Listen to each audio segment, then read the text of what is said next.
ಸ್ನೇಹಿತರೆ ನಮಸ್ಕಾರ. Charts learning in Kannada YouTube ಚಾನಲ್ಗೆ ಸ್ವಾಗತ. ನಾನು ನಿಮ್ಮ ಚಂದನ್ ಗೌಡ. ನಾನೊಬ್ಬ full time stock market trader ಇದ್ದೀನಿ and full time stock market trainer ಕೂಡ ಇದ್ದೀನಿ. ನಾನು ನಿಮಗೆ ಯಾವುದೇ ಥರದ್ದು ಲೈವ್ ಮಾರ್ಕೆಟಲ್ಲಿ ಅವೈಲೇಬಲ್ ಇರೋದಿಲ್ಲ. ಬಿಕಾಸ್ ರೀಸನ್ ಇಷ್ಟೇ, ಒಂದು ನನಗೆ live market like live YouTube streaming ಮಾಡ್ಕೊಂಡು ಕೂತ್ಕೊಳ್ಳೋ ಮೈಂಡ್ಸೆಟ್ ನಂದಲ್ಲ. ಸೆಕೆಂಡ್ ಥಿಂಗು, ನಾನು ಪ್ರೊಫೆಷ್ನಲಿ ನಾನು ಟ್ರೇಡರ್. ಬಟ್ ಇದೇನಂದರೆ ನಿಮಗೆ ಲೈಕ್ ಏನು ನಾನು ಕಲಿಸೋಕ್ಕೆ ಅದು ಇದು ಮಾಡ್ತೀನಿ, it's a kind of business only. ಯಾರೇ ಏನೇ ಹೇಳ್ಬೋದು, ಅಟ್ ದ ಎಂಡ್ ಏನು ಗೊತ್ತಾ, ದಟ್ ಈಸ್ ಕಾಲ್ಡ್ ಬಿಸ್ನೆಸ್ಸೇ. ನಾನು professionally trader, so I love trading more. So ಹಾಗಾಗಿ ನಾನು ಟ್ರೇಡಿಂಗ್ ಬಗ್ಗೆ ಫೋಕಸ್ ಚಾರ್ಟಲ್ಲಿ ಜಾಸ್ತಿ ಇರ್ತೀನಿ. ಕಲಿಸೋದು ನನಗೆ ಅದು ಸೆಕೆಂಡ್ರಿ ಥಿಂಗು. ನಾನು ಕಲಿಸೋದು ನನಗೇನು ಗೊತ್ತಿದೆ ಅದನ್ನು ನಾನು ಕಲಿಸ್ಕೊಡ್ತೀನಿ. ಕಲಿಬೇಕು ಅನ್ನೋರು ಈ month 23rd new batch, new concept, new ಥಿಂಗ್ಸ್ಗಳನ್ನ ಕಲಿಸ್ತಾ ಇದ್ದೀನಿ. ಸೊ ನೀವು ಜಾಯ್ನ್ ಆಗಿ ಕಲಿಯೋ ಅಂಥವ್ರು ಡೆಫಿನೆಟಾಗಿ ಕಲೀರಿ. ನನಗೆ ಹೇಗೆ ಇವತ್ತು ಲೈಕ್ ನಂದು ಈ ಟ್ರೆಂಡ್ ಬೆಸ್ಟ್ ಟೂಲ್ ಹೇಗೆ ನನಗೆ ವರ್ಕ್ ಆಯಿತು, ಅದರಿಂದ ನಾನು ಹೇಗೆ ದುಡ್ಡು ಇವತ್ತು ಈಸಿಯಾಗಿ ಟ್ರೆಂಡ್ನ ಐಡೆಂಟಿಫೈ ಮಾಡ್ಕೊಂಡೆ ಅನ್ನೋದನ್ನು ಕೂಡ ಗೈಡ್ ಮಾಡ್ತೀನಿ. ಆ್ಯಂಡ್ ಸೆಕೆಂಡ್ ಥಿಂಗು, ಇದರಲ್ಲಿ ಸಪೋರ್ಟ್ ಆ್ಯಂಡ್ ರೆಸಿಸ್ಟೆನ್ಸ್ ಪ್ರಕಾರನೂ ಎಲ್ಲಿಂದ ಟ್ರೇಡ್ ಕೂಡ ಇತ್ತು ಅನ್ನೋದನ್ನು ಗೈಡ್ ಮಾಡ್ತೀನಿ. ಸೊ ಯಾಕೆಂದರೆ ನೀವು ಯಾವ್ದಾದ್ರು ಒಂದು ಯೂಸ್ ಮಾಡಿ ಆಲ್ವೇಸ್ ಪ್ರೊಫೆಷ್ನಲಿ ನೀವು ಈಸಿ ಆಗ್ತಾರೆ ಟ್ರೇಡಿಂಗ್ ಮಾಡಬೇಕಾದ್ರೆ. ಸೊ ಇವತ್ತಿಂದು ಪ್ರಾಫಿಟ್ ಆರ್ ಲಾಸ್ ಹೇಳೋದಾದರೆ done for the day. Almost ಒಂದು ಉತ್ತಮವಾದ ಪ್ರಾಫಿಟ್ನ ಮಾಡ್ಕೊಂಡಿದ್ದೀನಿ. ಅಫ್ಕೋರ್ಸ್ ಹೋಲ್ಡ್ ಮಾಡಿದರೆ ತುಂಬ ದೊಡ್ಡ ಪ್ರಾಫಿಟ್ ಆಗಿರೋದಿಲ್ಲ ಅಂತ ಹೇಳೋದಿಲ್ಲ. ನನಗೆ ಹೋಲ್ಡ್ ಮಾಡೋ ಉದ್ದೇಶ ಇರೋದಿಲ್ಲ. Always I am a scalper. ನನಗೆ ನನ್ನ ಟಾರ್ಗೆಟ್ಗಳು ರೀಚ್ ಆಗ್ತಿದೆ, I just move out from the market. So ನಿನ್ನೆ ಹೇಳ್ಬೇಕಂದ್ರೆ, ಈಗ ನಿನ್ನೆ ನಾನು ಒಂದು 3,000 ರೂಪಾಯಿ ಪ್ಲಸ್ ನಿಮಗೆ ಬ್ರೋಕರೇಜ್ ಅದು ಇದೆಲ್ಲ ಸೇರಿ ಹಬ್ಬ ಬಂದರೂ ಒಂದು 3,500-4,000 ರೂಪಾಯಿ ಹೋಗಿತ್ತು ಅಂದ್ರೂ I am happy. Today I made it. ನೆನ್ನೆದು ಸೇರ್ಸ್ ನಾನು ಮಾಡ್ಕೊಂಡಿದ್ದೀನಿ. ಸೊ ಇದು ಟ್ರೇಡ್ ಬಂದು ನಿಮಗೆ ಒಂದು ಸಿಂಗಲ್ ಟ್ರೇಡ್ ಅಲ್ಲ, ಇವಾಗಲೂ ಹೇಳ್ತಾ ಇದ್ದೀನಿ, ದಿಸ್ ಈಸ್ 2 ಟ್ರೇಡ್. ಓಕೆನಾ. ಇದರಲ್ಲಿ 2 same strike price 2 times trade ಮಾಡಿದ್ದೀನಿ. ಸೊ ನೀವು ಅದಕ್ಕೆ ಹೇಳೋದು, ಲೈಕ್ ಒಂದು ಟ್ರೇಡ್ನ ಇಷ್ಟು ದೂರ ಹೋಲ್ಡ್ ಮಾಡಿ ಇಟ್ಕೊಂಡು ಎಲ್ಲ ಟ್ರೇಡ್ ಮಾಡೋ ಉದ್ದೇಶ ನಂದು ಆಗಿರೋಲ್ಲ. ಬಿಕಾಸ್ ನನಗೆ ಸ್ವಲ್ಪ ಕ್ವಿಕ್ ಸ್ಕಾಲ್ಪಿಂಗ್ ಮೈಂಡ್ಸೆಟ್ ಜಾಸ್ತಿ ಇದೆ. ಹಾಗಾಗಿನೇ ನನಗೆ ಸ್ಮಾಲ್ ಮೂಮೆಂಟಲ್ಲಿ ಸಿಗ್ತಾ I just wait for one more opportunity. ಎಲ್ಲಿ ಹೇಗೆ ಟ್ರೇಡ್ ಮಾಡಿದೆ ಅನ್ನೋದು ಕೂಡ ಗೈಡ್ ಮಾಡ್ತೀನಿ. ಸೊ ಇದು ನಮ್ಮ ಟ್ರೆಂಡ್ ಬೆಸ್ಟ್ ಫಿಬೊನಾಚಿ ಟೂಲ್ ಪ್ರಕಾರ.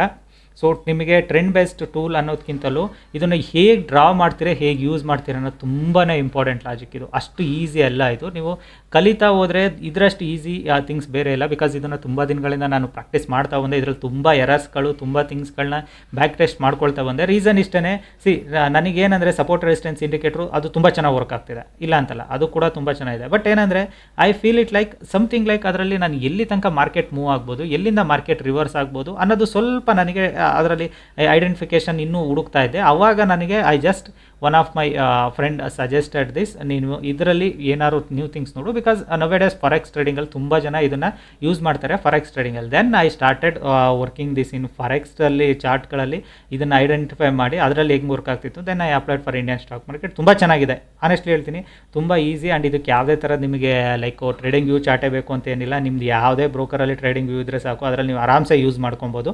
ಸೊ ಅದಕ್ಕಿಂತ ಮುಂಚೆ ಪ್ರಾಫಿಟ್ ಆರ್ ಲಾಸ್ ಬಗ್ಗೆ ನಿಮಗೆ ಆಲ್ರೆಡಿ ಹೇಳಾಯಿತು. ಸೊ ಇನ್ನೊಂದು ಏನಂದರೆ, ಇದರಲ್ಲಿ ನಿಮಗೆ first support and resistance concept ಬಗ್ಗೆ ತೋರಿಸ್ತೀನಿ. ದೆನ್ ನಿಮಗೆ ಸಪೋರ್ಟ್ ರೆಸಿಸ್ಟೆನ್ಸ್ ಪ್ರಕಾರ ಇವತ್ತು ಎಲ್ಲಿಂದ ಟ್ರೇಡ್ ಇತ್ತು ಅಂತ ಕ್ಲಿಯರ್ ಕಟ್ಟಾಗಿ ನಾನು ನಿನ್ನೆ ಸ್ಟೂಡೆಂಟ್ಸ್ಗಳಿಗೂ ಕ್ಲಾಸಲ್ಲೂ ಕೂಡ ಗೈಡ್ ಮಾಡಿದ್ದೆ. Class in the sense end of the day ನಾನು ವಿಡಿಯೋ ಅನಾಲಿಸಿಸ್ ಪೋಸ್ಟ್ ಮಾಡ್ತೀನಿ. ಅದರಲ್ಲಿ ಮಾರ್ಕೆಟ್ ಏನಾದರೂ ಗ್ಯಾಪ್ ಅಪ್ ಆದರೆ ವೆಯ್ಟ್ ಫಾರ್ ರಿಟ್ರೇಸ್ಮೆಂಟ್. ಎಕ್ಸಾಕ್ಟ್ ನಮ್ಮ ಏನು ಸಪೋರ್ಟ್ ಝೋನ್ಸ್ ಇದೆ, ರೆಸಿಸ್ಟೆನ್ಸ್ ಬಿಕಮ್ ಸಪೋರ್ಟ್, ಅಲ್ಲಿಂದಲೇ ಮಾರ್ಕೆಟ್ ರಿವರ್ಸಲ್ ಆಗಿ ಮೇಲೋಗಿದೆ. ಬಟ್ ಆನೆಸ್ಟ್ಲಿ ಹೇಳ್ತೀನಿ, ನಾನು ಇಲ್ಲಿ ಇದನ್ನು ಸಪೋರ್ಟ್ ರೆಸಿಸ್ಟೆನ್ಸ್ ಇಂಡಿಕೇಟರ್ ಪ್ರಕಾರ ನಾನು ಇಲ್ಲಿಂದ ಟ್ರೇಡ್ ಮಾಡಿಲ್ಲ. ನಾನು ಟ್ರೇಡ್ ಮಾಡಿರೋದು ಇವತ್ತು ನಂದು ಇನ್ನೊಂದು ನ್ಯೂ ಕಾನ್ಸೆಪ್ಟ್ ಪ್ರಕಾರದಿಂದಲೇ ಟ್ರೇಡ್ ಮಾಡಿರೋದು.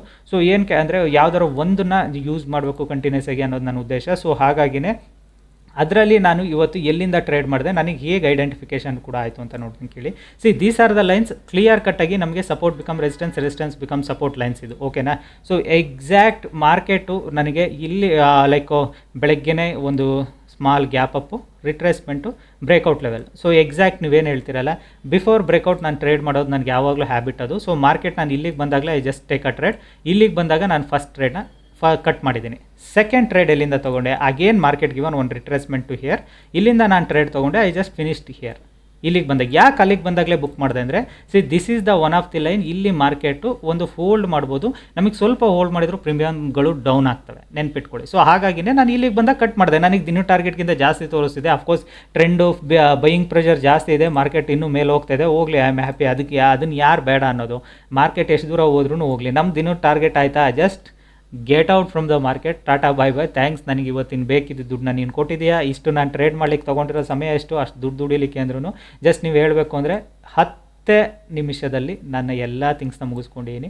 ಈ 10 ನಿಮಿಷಕ್ಕೆ ನಾನು ಆಲ್ಮೋಸ್ಟ್ ಅರ್ಧ ಗಂಟೆ ಕೂಡ ಕಾದಿದ್ದೀನಿ, ಅದನ್ನು ಕೂಡ ಇಂಪಾರ್ಟೆಂಟಾಗಿ ನೋಡಬೇಕು. ಸೊ ಅದಾದರೆ ಇವತ್ತು ಆಲ್ಮೋಸ್ಟ್ 10 ಗಂಟೆ. So I just finish my day. Then ನನ್ನ ಪರ್ಸ್ನಲ್ ವರ್ಕ್ಸ್ ಇರ್ಬೋದು, ಬೇರೆ ಏನು ಮಾಡೋದು, ಮತ್ತು ನಮ್ಮ ಲೈಫ್ನ ಎಂಜಾಯ್ಮೆಂಟ್ ಮಾಡೋ ಸ್ಕಿಲ್ನ ನಾವು ಅರ್ಥ ಮಾಡ್ಕೊಂಡು ಮೂವ್ ಆಗಬೇಕು. ಸೊ ಇದನ್ನೇ ನಾನು ನಿಮಗೆ ಹೇಳೋದು, always trust your business, trust your things. ಒಂದಿನ ಅದು ರಿವಾರ್ಡ್ ಕೊಡ್ಲಿಕ್ಕೆ ಸ್ಟಾರ್ಟ್ ಮಾಡುತ್ತೆ. ನನಗೆ ಕೂಡ ಹಾಗೆ ಆಗಿರೋದು. ಅದು ಇವಾಗ ನನಗೆ ರಿವಾರ್ಡ್ನ ಕೊಡ್ತಾ ಇದೆ. I am happy for that. ನಾನು ಯಾವಾಗಲೂ ಖುಷಿಯಿಂದ ಹೇಳ್ಕೊಳ್ತೀನಿ, ನನಗೆ this is like I am happy because ನಾನು ಇದನ್ನು ಟ್ರಸ್ಟ್ ಮಾಡಿದೆ. ತುಂಬ ಕಂಪ್ಲೀಟ್ ಫ್ಯಾಮಿಲಿ ನನಗೆ ಇದು ಅಗೇನ್ಸ್ಟಾಗಿ ನಿಂತಿದ್ರು. ಬಿಕಾಸ್ ಕಂಪ್ಲೀಟ್ ಫ್ಯಾಮಿಲಿಗೆ ಇದು ಇಷ್ಟ ಇರಲಿಲ್ಲ. ಫ್ಯಾಮಿಲಿಗೆ ಇಷ್ಟ ಇರಲ್ಲ ಅನ್ನೋದಕ್ಕಿಂತ ಪಾಪ ಅವ್ರಿಗೆ ಇದು ಏನು ಅನ್ನೋದು ಗೊತ್ತಿಲ್ಲ. ಮೂರನೇವ್ರು ಇರ್ತಾರಲ್ಲ, ಆ ಮೂರ್ಖರುಗಳು ಹೋಗಿ ಅನ್ವಾಂಟೆಡ್ ಥಿಂಗ್ಸ್ನ ಫೀಲ್ ಮಾಡೋರು. ಬಟ್ ಅಟ್ ದ ಎಂಡ್ ಅವ್ರು ನಾನು ಟ್ರಸ್ಟ್ ಮಾಡಿದರು. ಬಿಕಾಸ್ ಏನೋ ಮಾಡ್ತೀಯಾನೆ ಮಗ, ನಮಗೆ ಗೊತ್ತಿದೆ ಅವರು ಯಾರು ಏನೇ ಹೇಳ್ಬೋದು, ಎತ್ತವ್ರಿಗೆ ಹೆಗಣ ಮುದ್ದು ಅನ್ನಂಗೆ ಮಗ ಏನೋ ಮಾಡ್ತಾನೆ ಅಂತ. ಟುಡೇ ಅವ್ರು ಓಪನ್ ಅಪ್ ಆಗಿ ಹೇಳ್ಕೊಂಡು ತಿರುಗ್ತಾರೆ. ನನಗೆ ಅನಿಸುತ್ತೆ, ಶಾಕ್ ಆಗುತ್ತೆ, ನಿಜವಾಗ್ಲೂ ಲೈಫ್ ಇಷ್ಟೊಂದು ಚೇಂಜಸ್ ಮಾಡುತ್ತಾ ಅಂತ. I am happy. Entire family open ಆಗಿ ಹೇಳ್ಕೊಂಡು ತಿರುಗ್ತಾರೆ, ನನ್ನ ಮಗ ಟ್ರೇಡರ್ ಅಂತ. ಅದು ಓಕೆ. ಕೆಲವರು ಕೇಳಿದವ್ರಿಗೆ ಡೈರೆಕ್ಟಾಗಿ ಅವರು ಯೂಟ್ಯೂಬ್ ಲಿಂಕ್ ಕೂಡ ಕಳಿಸ್ತಾರೆ, ನೋಡ್ಕೊಳ್ಳಿ ನನ್ನ ಮಗ ಏನು ಮಾಡ್ತಾವನೆ ಅಂತ ಕ್ವಶನ್ ಕೇಳೋರಿಗೆ. I am happy. ಅದಕ್ಕಿಂತ ಬೇರೆ ಇನ್ನೇನು ಬೇಕಿಲ್ಲ ಲೈಫಲ್ಲಿ. You always fill your gaps. ಎಲ್ಲಿ ತನಕ ಕನಸು ಕಾಡುತ್ತೆ, ನೆನ್ಪಿಟ್ಕೊಳ್ಳಿ. ನಾವು ಎಷ್ಟೋ ಕನಸುಗಳನ್ನ ನಮ್ಮ ಕೈಲಿ ಈಡೇರಿಸ್ಕೊಳಕ್ಕಾಗ್ದಲೇ ಒದ್ದಾಡೋ ದಿನಗಳು ತುಂಬ ಇರ್ತವೆ. ಅದ್ರ ಬದಲು ಫೋಕಸ್ ಆನ್ ಒನ್ ಥಿಂಗ್. ಏನಾರು ಆಗಲಿ, ಇರೋದು ಒಂದೇ ಲೈಫು. ಡೆಸ್ಟ್ರಾಯರು ಆಗಲಿ, ಇಲ್ಲ ಅದರಲ್ಲಿ ನಾವು ಸಕ್ಸಸ್ಸಾರು ಆಗಲಿ, ಏನಾರು ಒಂದು ಹಾಕ್ತೀವಿ. ಅದೇ ನಾನು ಕೂಡ ಮಾಡಿದ್ದು. ಸೊ ಅದೇ ಥರ ಅಫ್ಕೋರ್ಸ್ ನಾನು ದುಡ್ಕೊಳ್ತಿರೋ ಅಮೌಂಟ್ ನಿಮಗೆ ಸಣ್ಣದೇ ಇರ್ಬೋದು. ನೀವೇನಾದರೂ ಯೂಟ್ಯೂಬ್ ತೆಗೆದು ನೋಡಿದರೆ ಲ್ಯಾಕ್ಸ್ ಟುಗೆದರ್ ತೋರಿಸ್ತಾರೆ. I am happy. ಅವ್ರ ರಿಸ್ಕ್ ರಿವಾರ್ಡು, ಅವರು ಲೈಕ್ ಪ್ರಾಫಿಟ್ ತುಂಬ ವರ್ಷದಿಂದ ಮಾಡಿರ್ತಾರೆ, ಅದಿರುತ್ತೆ. ಸೊ ನಮಗೆ ನನ್ನ ರಿಸ್ಕ್ ರಿವಾರ್ಡು, ನಾನು 500 ರೂಪಾಯಿ, 100 ರೂಪಾಯಿ, 200 ರೂಪಾಯಿಂದ ಸ್ಟಾರ್ಟ್ ಮಾಡಿದೆ. ನೀವು ನನ್ನ ಸ್ಟಾರ್ಟಿಂಗ್ ಯೂಟ್ಯೂಬ್ ಚಾನಲ್ ನೋಡಿದರೆ 1,000 ರೂಪಾಯಿ, 2,000 ರೂಪಾಯಿ, 3,000 ರೂಪಾಯಿ ಪ್ರಾಫಿಟ್ಗಳಿಂದ I grown to up to ಇವಾಗ ನಾವು 35K ತನಕ ಹೋಗಿದ್ದೀನಿ. ಅಫ್ಕೋರ್ಸ್ ಇನ್ನೊಂದು ವರ್ಷಕ್ಕೆ 50,000 ರೀಚ್ ಆಗ್ತೀನಿ. ಅದಕ್ಕಿಂತ ಇನ್ನೇನು ಬೇಕು. I am happy with that. ನಾನು ಯಾವಾಗಲೂ ನಾನು ಯಾವಾಗಲೂ ಮಾರ್ಕೆಟ್ಗೆ I am grateful for that. So market ಇಲ್ಲಿಂದ ಮೇಲಕ್ಕೆ ಎಲ್ಲಿ ಹೋಗ್ಬೋದು? ನಿಫ್ಟಿಯಲ್ಲಿ already these are the 3 lines already breakout ಮಾಡಿದೆ. ಈ ಲೆವೆಲಲ್ಲಿ ಏನಾದ್ರು ರಿಟ್ರೇಸ್ಮೆಂಟ್ ಬಂದರೆ ಮಾರ್ಕೆಟ್ ಇಲ್ಲಿಂದ ಒಂದು ಬೌನ್ಸ್ ಕೂಡ ಕೊಡುತ್ತೆ. ಆ ಬೌನ್ಸಲ್ಲಿ ನೀವು ಪ್ರಾಫಿಟ್ ಮಾಡ್ಕೊಂಡು ಕೂಡ ಹೋಗ್ಬೋದು. ಡೈರೆಕ್ಟಾಗಿ ಹೇಳ್ತೀನಿ, because this is the one of the level. Clear ಕಟ್ಟಾಗಿ ಮಾರ್ಕೆಟ್ ಇಲ್ಲಿಂದ ಒಂದು ಸ್ಮಾಲ್ ಬೌನ್ಸ್ ಕೂಡ ಕೊಡುತ್ತೆ. ಮಾರ್ಕೆಟ್ ಅಂಟಿಲ್ ಅನ್ಲೆಸ್ ಅಗೇನ್ ಈ ಲೆವೆಲ್ 24,620ಇಂದ ಕೆಳಗಡೆ ಟ್ರೇಡ್ ಮಾಡ್ಲಿಕ್ಕೆ ಸ್ಟಾರ್ಟ್ ಮಾಡಿದರೆ ಸೆಲ್ಲರ್ಸ್ಗಳಿಗೆ ಅಗ್ರೆಸಿವ್ ಆಗಕ್ಕೆ ಸ್ಟಾರ್ಟ್ ಆಗ್ತಾರೆ, ಬಯರ್ಸ್ಗಳು ಭಯ ಬಿದ್ದು ಹೋಗ್ತಾರೆ. ಆ್ಯಕ್ಚುಲಾಗಿ ಹೇಳಬೇಕು ಅಂದರೆ ಇವತ್ತು ನನ್ನ ಮೈಂಡ್ ಸೆಟ್ ಇದ್ದು ಮಾರ್ಕೆಟಲ್ಲಿ ಗ್ಯಾಪ್ ಅಪ್ ಆಗದಲ್ಲಿ ಗ್ಯಾಪ್ ಡೌನ್ ಆಗಿದ್ದಿದ್ರೆ ಒಂದು ಉತ್ತಮವಾದ ಈ ಏನು ಇಲ್ಲಿಂದ ನೀವು ಇಷ್ಟು ನೋಡ್ತಾ ಇರಲ್ಲ, ಇದಕ್ಕಿಂತ ಡಬಲ್ ಮೂವ್ ಆಗಿರೋದು. ಮಾರ್ಕೆಟ್ ಏನಾದ್ರು ಗ್ಯಾಪ್ ಡೌನ್ ಆಗಿ ಈ ಥರ ಮೇಲಕ್ಕೆ ಬಂದಿದ್ರೆ, ಸೊ ಐ ಮಿಸ್ ದಿಟ್. ನಿಜವಾಗ್ಲೂ ಹೇಳ್ತೀನಿ, ಆ ಥರ ಬಂದಿದ್ದರೆ ಇವತ್ತು ತುಂಬ ಚೆನ್ನಾಗಿರ್ತಿದ್ದು ಮಾರ್ಕೆಟು. ಸೊ ದೀಸ್ 3 ಲೈನ್ಸ್ ನನಗೆ ಕಂಪ್ಲೀಟ್ ಲಕ್ಷ್ಮಣ್ ರೇಖೆ ಥರನೇ ನಾನು ವೆಯ್ಟ್ ಮಾಡ್ತಿದ್ದೆ. ಗ್ಯಾಪ್ ಡೌನ್ ಆದರೆ ಸಾಕಪ್ಪ, ಇವತ್ತು ಒಂದು ಉತ್ತಮವಾದ ಬೌನ್ಸಿಂಗ್ ಟ್ರೇಡ್ ಸಿಗುತ್ತೆ, ಒಳ್ಳೆ ಪ್ರೀಮಿಯಮ್ ಕೂಡ ಮೂವ್ ಆಗುತ್ತೆ ಅಂತ. ಬಟ್ ಗ್ಯಾಪ್ ಅಪ್ ಆಯಿತು, ಹಂಗಾಗಿ ವೆಯ್ಟ್ ಮಾಡ್ಕೊಂಡು ಕೂತಿದ್ದೆ. This is also given. ನನಗೆ ಆ್ಯಕ್ಚುಲಿ ಗ್ಯಾಪ್ ಅಪ್ ಆಗದಲ್ಲೇ ಗ್ಯಾಪ್ ಡೌನ್ ಆಗಿದ್ದರೆ ನಾನು ಇಲ್ಲಿ ತನಕ ಇನ್ನೂ ಟಚ್ ಆಗೋ ತನಕ ವೆಯ್ಟ್ ಮಾಡ್ತಿದ್ದೆ. ಯಾಕೆ ಟಚ್ ಆಗಿ ಮುಂಚೆನೇ ಪ್ರಾಫಿಟ್ ಬುಕ್ ಮಾಡಿದೆ ಅಂದರೆ ಇಲ್ಲಿಂದ ಮೂವ್ ಆಗ್ತಿದೆ ಮಾರ್ಕೆಟು. ಬಯರ್ಸ್ ಇದರಿಂದ ಮುಂದಕ್ಕೆ ಸ್ವಲ್ಪ ಸ್ಟ್ರೆಂತ್ ಕಡಿಮೆ ಆಗೋದು ಅಂತ. ಆಫ್ಕೋರ್ಸ್ ಇದರಿಂದ ಮುಂದಕ್ಕೆ ಇನ್ನೂ ಸಖತ್ ಫಾಸ್ಟಾಗೆ ಮೂವ್ ಆಗಿದ್ದಾರೆ. ಅದು ನಮಗೆ ಬೇಕಿಲ್ಲ. ದಿನ ಟಾರ್ಗೆಟ್ ಆಯಿತಾ, ನಿಮ್ಮದು ಅಚೀವ್ಮೆಂಟ್ ಆಯಿತಾ, ನಿಮ್ಗೆ ಇಷ್ಟು ಬೇಕಿತ್ತು ಸಿಕ್ತು ಅಂತ, ಓಕೆ ಟಾಟಾ ಬೈ ಬೈ ಹೇಳಿ. ಲೆಟ್ಸ್ ಈ ಬ್ಯಾಂಕ್ ನಿಫ್ಟಿ. ಬಿಕಾಸ್ ಯೂಶಲಿ ನಾನು ಬ್ಯಾಂಕ್ ನಿಫ್ಟಿ ನೋಡೆಲ್ಲ, ನಿಫ್ಟಿ ಟ್ರೇಡ್ ಮಾಡಲ್ಲ. I believe Nifty is A king in market. Bank Nifty ಅವೆಲ್ಲ ಬಂದು ಥಿಂಗ್ಸ್ಗಳು ಅವು ಸಪ್ರೇಟಾಗಿ ರನ್ ಆಗ್ತವೆ ಅಂತ. ನಮ್ಮ ಥಿಂಗ್ಸ್ ಪ್ರಕಾರ ಇವತ್ತು ಬ್ಯಾಂಕ್ ನಿಫ್ಟಿಯಲ್ಲಿ ಕೂಡ ಎಷ್ಟು ನೀಟಾಗಿ ಪಿಕ್ಚರ್ ಪರ್ಫೆಕ್ಟಾಗಿ ವರ್ಕ್ ಆಗಿದೆ. ಸೇಮ್ ಅಟ್ಲೀಸ್ಟ್ ಬ್ಯಾಂಕ್ ನಿಫ್ಟಿ ಥರನಾದರೂ ನಿಫ್ಟಿ ಇವತ್ತು ಆಗಿದ್ರೆ ಬ್ಯಾಂಕ್ ನಿಫ್ಟಿಯಲ್ಲಿ ಒಳ್ಳೆ ಸ್ಟ್ರೆಂತ್ ಮೂಮೆಂಟ್ ಇದು. ನೀವು ಹೋಗಿ ಚೆಕ್ ಮಾಡ್ಕೊಳ್ಳಿ. ಬ್ಯಾಂಕ್ ನಿಫ್ಟಿ ಫ್ಲಾಟಿಶ್ ಓಪನ್ ಆದಾಗ ನಿಫ್ಟಿ ಏನೋ ಫ್ಲಾಟಿಶ್ ಓಪನ್ ಆಗಿ ಮೂವ್ ಆಗಿದ್ರೆ ಎಕ್ಸಾಕ್ಟ್ ಮಾರ್ಕೆಟ್ ಎಲ್ಲಾಗಿದೆ. ಇದು ನಮ್ಮ ಲೈಕು ಮಾರ್ಕೆಟ್ನ ಬ್ರೇಕ್ ಹಿಡಿದು ನಿಲ್ಸ ಅಂತ ಲೆವೆಲ್ಸ್. ಇದು ಮಾರ್ಕೆಟು 3 ಲೆವೆಲ್ನು ಕೂಡ ಕಂಟಿನ್ಯೂಸ್ ಆಗಿ ಫೋಲ್ಡ್ ಮಾಡಿದೆ. ಎಕ್ಸಾಕ್ಟ್ ಲೈಕ್ ಒಂದು ಲೆವೆಲ್ ಬಂದಾಗ ಸ್ವಲ್ಪ ಡಿಪ್ ಕೂಡ ಕೊಟ್ಟಿದೆ. ಬಟ್ ಈ ಡಿಪ್ಸ್ಗಳ ನೀವು ಟ್ರೇಡ್ ಮಾಡಿದ್ರೂ ಒಂದು ಉತ್ತಮವಾದ ಪ್ರಾಫಿಟ್ ಮೂವ್ ಆಗಿದೆ. ಮಾರ್ಕೆಟ್ ಎಲ್ಲಿ ತನಕ ಹೋಗ್ಬೋದು, ಮ್ಯಾಕ್ಸಿಮಮ್ ಮಾರ್ಕೆಟ್ ಎಲ್ಲಿ ತನಕ ರೀಚ್ ಆಗ್ಬೋದು ಅನ್ನೋದು there will be high chance. 1 second. ಇನ್ನು ನಮಗೆ ಮಾರ್ಕೆಟ್ಗೆ ಟಿಲ್ 50,850 ತನಕ ಬರೋ ಚಾನ್ಸಸ್ ಕೂಡ ಇದೆ. ಮಾರ್ಕೆಟು ಸ್ಲೋಲಿ ರೀಚ್ ಆಗುತ್ತೋ ಇಲ್ಲ ಫಾಸ್ಟ್ ಕ್ಯಾಂಡಲ್ ರೀಚ್ ಆಗುತ್ತೋ ಗೊತ್ತಿಲ್ಲ. ಇಲ್ಲಿ ತನಕ ಬರ್ಬೋದು. ನೀವೇನು ಅಂದ್ಕೊಂಡಿರಾ ಡೇ ಹೈ ಡೇ ಲೋ ಅದೆಲ್ಲ ನಂಗೆ ಗೊತ್ತಿಲ್ಲ. ಸೊ ಬಿಕಾಸ್ ನನ್ನ ಥಿಂಗ್ಸ್ ಪ್ರಕಾರ ನಾನು ಹೇಳ್ತಾ ಇದ್ದೀನಿ. ಸೊ ಎಕ್ಸಾಕ್ಟಾಗಿ ಮಾರ್ಕೆಟಲ್ಲಿ ನಿನ್ನೆ ಪ್ರಕಾರ ಹೇಳಿದರೆ ಬ್ಯಾಂಕ್ ನಿಫ್ಟಿಯಲ್ಲಿ ಒಂದು ಟ್ರೆಂಡ್ ಲೈನ್ ಕೂಡ ಇತ್ತು.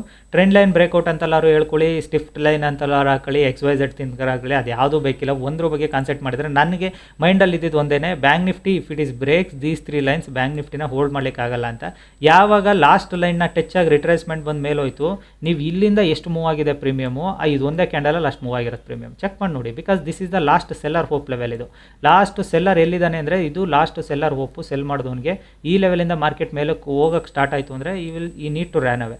ಅದೇ ಆಗಿರೋದಿಲ್ಲಿ. ನೀವು ನೋಡಬೇಕು ಅಂದರೆ ಆಲ್ಮೋಸ್ಟು 50,600ದು ಪ್ರೀಮಿಯಮ್ ನೀವು ಚೆಕ್ ಮಾಡೋದಾದರೆ, ಲೆಟ್ಸಿ ನೋಡೋಣ ಬೇಕಿದ್ರೆ 50,600ದು ಬ್ಯಾಂಕ್ ನಿಫ್ಟಿಯಲ್ಲಿ ಪ್ರೀಮಿಯಮ್ ಎಷ್ಟು ಹೋಗಿದೆ ಅಂತ. ವೇರ್ ಇಸ್ ಕಾಲ್ 50,600 ಕಾಲ್. 50,600 ಕಾಲ್ದು ನಿಮಗೆ 240 ಟಚ್ ಆಗಿರೋದಲ್ಲಿ 300. ವಿತಿನ್ ಒಂದು ಕ್ಯಾಂಡಲು ಇಟ್ ಗಿವನ್ 60 ಪಾಯಿಂಟ್ಸ್. ಅದೇ ನಿಮಗೆ ಯಾವ ಕ್ಯಾಂಡಲ್ಗಳು ಕೂಡ ನೋಡಿದ್ರೆ 180ಇಂದ 200 20 ಪಾಯಿಂಟ್ ಮೂವ್ ಆಗಿದೆ. ಇದು ಒಂದೇ ಕ್ಯಾಂಡಲು ನಿಮಗೆ 60-65 ಪಾಯಿಂಟ್ಸ್ ಮೂವ್ ಆಗಿದೆ. ಯಾಕೆ ಮೂವ್ ಆಗಿದೆ ಹೇಳಿ? ನಾನು ಹೇಳಿದ್ನಲ್ಲ, ಲಾಸ್ಟ್ ಸೆಲ್ಲರ್ ಹೋಪ್ ಲೆವೆಲ್ ಅದು. ಆ ಲೆವೆಲ್ನ ಬ್ರೇಕ್ ಆದರೆ ಸೆಲ್ಲರ್ಸ್ಗಳು ಫಾಸ್ಟಾಗಿ ಪೊಸಿಷನ್ಸ್ನ ಕಟ್ ಆಫ್ ಮಾಡ್ತಾರೆ. ಅದೇ ಆಗಿದ್ದು, ಅವ್ರು ಕಟ್ ಆಫ್ ಮಾಡಿಕೊಂಡ್ರು. ಸೊ ಅದೇ ರೀಸನ್ಗೆ ಇಷ್ಟು ದೊಡ್ಡ ಕ್ಯಾಂಡಲ್ ಮೂವ್ ಆಗಿದೆ. ಸೇಮ್ ಈಗ ಬ್ಯಾಂಕ್ ನಿಫ್ಟಿಯಲ್ಲಿ ಹೇಳಬೇಕು ಅಂದರೆ, ನಾನು ನಿಮಗೆ ಹೇಳಿದ್ನಲ್ಲ, this is the top level ತನಕ ಬರೋ ಚಾನ್ಸಸ್ ಕೂಡ ಇದೆ. 850 ತನಕ ಮಾರ್ಕೆಟ್ ಮೇ ಬಿ ರೀಚ್ ಆಗ್ಬೋದು ಅಂದ್ಕೊಂಡಿದ್ದೀನಿ. ಗೊತ್ತಿಲ್ಲ, ಮೇ ಬಿ ಇದು ಟೈಮ್ ತೊಗೊಂಡು ಬಂದರೂ ಬರ್ಬೋದು. ಇನ್ನೊಂದು 100 ಪಾಯಿಂಟ್ ಏನು ದೊಡ್ಡ ಇದಲ್ಲ ಬ್ಯಾಂಕ್ ನಿಫ್ಟಿಗೆ.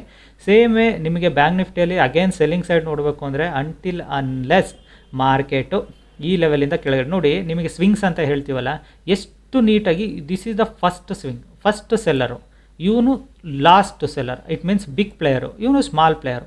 ಮಾರ್ಕೆಟ್ ಇಬ್ಬರೂ ಡೆಸ್ಟ್ರಾಯ್ ಮಾಡಿದೆ ಅಂದಾಗ ಅಫ್ಕೋರ್ಸ್ ಮಾರ್ಕೆಟಲ್ಲಿ ಫಾಸ್ಟ್ ಮೂಮೆಂಟ್ ಆಗುತ್ತೆ ಅಲ್ವಾ, ಕ್ಲಿಯರ್ ಕಟ್ಟು. ಸೇಮೇ ನಿಮಗೆ ಲೈಕ್ ಇವತ್ತು ಬ್ಯಾಂಕ್ ಸೆಲ್ಲಿಂಗ್ ಬೈಯಿಂಗ್ ಸೈಡು ನಿಮಗೆ ಬೈಯಿಂಗ್ ಸೈಡು ಹೋಗಿದೆ ಮಾರ್ಕೆಟು. ಸಪೋಸ್ ಸೆಲ್ಲಿಂಗ್ ಸೈಡ್ ಬಂದಿದ್ದರೆ ಲಾಸ್ಟ್ ಹೋಪ್ಸಿಂದ ಮಾರ್ಕೆಟ್ ಯಾವುದು, ಬೈಯರ್ಸ್ಗಳಿಗೆ ಲಾಸ್ಟ್ ಹೋಪ್ ಲೆವೆಲು ಇದಾಗಿತ್ತು. ಬಿಕಾಸ್ ಈಸ್ ದ ಲೈಕ್ ಬೈಯರ್ಸಲ್ಲಿ exact last hope level, this is the last swing ಆಗಿತ್ತು ಮಾರ್ಕೆಟಲ್ಲಿ. ಈ ಸ್ವಿಂಗಿಂದ ಕೆಳಗಡೆಗೆ ಬಂದರೆ ಇದಾಗ್ತಿದೆ. ಬಟ್ ಮಾರ್ಕೆಟಲ್ಲಿ ಆ್ಯಕ್ಚುಲಾಗಿ ನಾನು ಇವತ್ತು ಗ್ಯಾಪ್ ಡೌನ್ ಆಗಿದ್ದರೆ ಈ 3 ಲೆವೆಲು ಉತ್ತಮವಾದ ಸಪೋರ್ಟ್ ಲೆವೆಲ್ಸ್ ಇವು. ಈ 3 ಲೆವೆಲು ಸಪೋರ್ಟ್ ಲೆವೆಲ್ಸಿಂದ ಮೂವ್ ಆಗ್ತಿತ್ತು ಕೂಡ, ಅದು ಮೂವ್ ಆಗೋ ಚಾನ್ಸಸ್ ಕೂಡ ಇತ್ತು. ಬಟ್ ಬರಲಿಲ್ವೇ ಇವತ್ತು, ಏನು ಮಾಡೋಣ. ಹಂಗಿದ್ದಾಗ ನಮಗೆ ಆಪ್ಷನ್ ಪ್ಲ್ಯಾನ್ ಎ ವರ್ಕ್ ಆಗಲಿ ಅಂದರೆ ಪ್ಲ್ಯಾನ್ ಬಿ ಹುಡುಕಬೇಕು. ಸೇಮ್ ಅದನ್ನೇ ಮಾಡಿದ್ದು. ಬ್ಯಾಂಕ್ ನಿಫ್ಟಿಯಲ್ಲಿ ನಾನು ಹೇಳಿರೋ ಲೆವೆಲ್ ತನಕ ಬರುತ್ತೆ ಅಲ್ವಾ, ನೀವೇ ಚೆಕ್ ಮಾಡ್ಕೊಳ್ಳಿ. 50,858 ತನಕಲೂ ಮ್ಯಾಕ್ಸಿಮಮ್ ರೀಚ್ ಆಗೋ ಚಾನ್ಸಸ್ ಇದೆ. ಐ ಡೋಂಟ್ ನೋ, ರೀಚ್ ಆಗ್ಲಬೋದು, ಆಗದಲ್ಲೇ ಇರ್ಬೋದು, ಬಟ್ ಮ್ಯಾಕ್ಸ್ ಟು ಮ್ಯಾಕ್ಸ್ ಇದೆ. ಓಕೆ, ನಿಮಗೆ ನಿಫ್ಟಿಯಲ್ಲೂ ಕೂಡ ಸೇಮ್ ಅದೇ ಥರನೇ ಹೇಳಿದ್ದೀನಿ. ನಿಫ್ಟಿಯಲ್ಲಿ ಟಾರ್ಗೆಟ್ನ ಆಲ್ರೆಡಿ ಬ್ರೇಕ್ಔಟ್ ಮಾಡಿದೆ. ನಾನು ನಿಮಗೆ ಅವಾಗಲೇ ಒಂದು ವರ್ಡ್ ಹೇಳಿದೆ, ನಿಫ್ಟಿಯಲ್ಲಿ ಒಂದು ರಿಟ್ರೇಸ್ಮೆಂಟ್ ಕ್ಯಾನ್ ಬೌನ್ಸ್ ಅಂತ. ಸೊ ಇಲ್ಲಿಗೆ ಬಂದಾಗ ಒಂದು ಬೌನ್ಸ್ ಆಗುತ್ತೆ ಅಂತ. ಇವಾಗ ಆಲ್ರೆಡಿ ಬೌನ್ಸ್ ಆಗಿದೆ. ನೀವು 24,650 ಪ್ರೀಮಿಯಮ್ನ ನೀವು ಚೆಕ್ ಮಾಡಿ ನೋಡಿದ್ರೆ ನಿಮಗೆ ಎಷ್ಟು ಮೂವ್ ಆಗಿದೆ ಅನ್ನೋದು ನಿಮಗೆ ಗೊತ್ತಾಗುತ್ತೆ. 24,650 ಪ್ರೀಮಿಯಮ್. ಬಿಕಾಸ್ ಮಾರ್ಕೆಟಲ್ಲಿ ಪ್ರೀಮಿಯಮ್ಸ್ಗಳು ಎಲ್ಲಿ ಮೂವ್ ಆಗ್ತವೆ ಅನ್ನೋದು ತುಂಬಾ ಇಂಪಾರ್ಟೆಂಟ್ ಇಲ್ಲಿ. ಅದು ನಿಮಗೆ ಅರ್ಥ ಆದ್ರೇ ಈಸಿ ಆಗೋದು. ಸೊ ನಿಮಗೆ ಅದನ್ನು ಕೊಡೋ ಕಾನ್ಸೆಪ್ಟು ತುಂಬ, ಸ್ಟ್ರೈಕ್ ಪ್ರೈಸ್ ಸೆಲೆಕ್ಷನ್ ಕೂಡ ತುಂಬ ಈಸಿ, ಟ್ರಿಕ್ಕಿ ಏನಲ್ಲ. ನಿಮಗೆ ಅದು ಗೊತ್ತಿರಬೇಕಷ್ಟೇ ಯಾವ ಥರ ಸೆಲೆಕ್ಟ್ ಮಾಡೋದು ಅಂತ. 24,650ದು this is the premium chart. ನಾನು ನಿಮಗೆ ಹೇಳಿದ್ದು ಪ್ರೀಮಿಯಮ್ಸು ಎಕ್ಸಾಕ್ಟ್ 140 ಅಂತಲೇ ಇಟ್ಕೊಂಡ್ರು ನೀವು. ಮಾರ್ಕೆಟಲ್ಲಿ ಬೌನ್ಸ್ ಬಂತು 153, 13 ಪಾಯಿಂಟ್ಸ್. ನಿಫ್ಟಿಯಲ್ಲಿ ಒಂದು ಕ್ಯಾಂಡಲ್ 13 ಪಾಯಿಂಟ್ಸ್ ಕೊಡುತ್ತೆ ಅಂದರೆ it is very much clear that ನಮಗೆ ಎಷ್ಟು ಈಸಿಯಾಗಿ ಸಿಗುತ್ತೆ ಅನ್ನೋದು. That 13 point. ನೀವು 1,000 ಕ್ವಾಂಟಿಟಿ ಆಡಿದರೆ 13,000, 2,000 ಆಡಿದರೆ 26,000, 10,000 ಕ್ವಾಂಟಿಟಿ ಆಡಿದರೆ 1,00,000. ಅದನ್ನೇ ಹೇಳೋದು. That is it's A game of ಎಲ್ಲಿ ಎಂಟ್ರಿ ಆಗಬೇಕು, ಎಲ್ಲಿ ಎಕ್ಸಿಟ್ ಆಗಬೇಕು, ಪ್ಲಸ್ ಕ್ವಾಂಟಿಟೀಸ್. ಅದೇ ಆಪ್ಷನ್ ಬೈಯಿಂಗ್ಸಲ್ಲಿ ಗೇಮ್ ಇದು. ಅದನ್ನೇ ಆಗಿದ್ದು 57. ಇನ್ನೂ ನಾನ್ ಸ್ಟಾಪ್ ಮೇಲಕ್ಕೆ ಹೋಗ್ತಲೇ ಇದೆ ಅದು. That is called premium. ಇಲ್ಲೆಲ್ಲೂ ನಿಮಗೆ ಮೂವ್ ಆಗದೆ ಇರೋ ಪ್ರೀಮಿಯಮ್ಸ್ಗಳು ಈ 2 ಕ್ಯಾಂಡಲ್ಸಲ್ಲಿ ಪ್ರೀಮಿಯಮ್ ಮೂವ್ ಆಗಿರೋದು ನೋಡಿ. ಇಲ್ಲಿಂದ ಪ್ರೀಮಿಯಮ್ ಮೂವ್ ಆಗಿರೋದು ನೋಡಿ. ದಿಸ್ ಈಸ್ ಹೌ ಸೆಲ್ಲರ್ಸ್ ಯಾವಾಗ ಬೀಟ್ ಆಗ್ತಾರೆ ಆವಾಗ ಬಯರ್ಸ್ಗಳಿಗೆ ಹೆಂಗೆ ಪೊಸಿಷನ್ಸ್ ಕಟ್ ಆಗ್ತವೆ ಅನ್ನೋದು ಕೂಡ. ಓಕೆ, ಈ ವಿಡಿಯೋ ಎಷ್ಟಾದರೂ ದಯವಿಟ್ಟು ಲೈಕ್ ಮಾಡಿ, ಸಬ್ಸ್ಕ್ರೈಬ್ ಮಾಡಿ. ಯಾರು ಜಾಯ್ನ್ ಆಗಿ ಕಲಿಬೇಕು ಅನ್ನೋರು 23rd ಬ್ಯಾಚ್ ಜಾಯ್ನ್ ಆಗಿ ಕಲೀರಿ. ಆಲ್ವೇಸ್ ಮಾರ್ಕೆಟ್ನ ಈಸಿ ಮಾಡ್ಕೊಳ್ಳಿ, ನಿಮಗೂ ಕೂಡ ಮಾರ್ಕೆಟ್ ಈಸಿ ಆಗುತ್ತೆ. Okay, thank you all.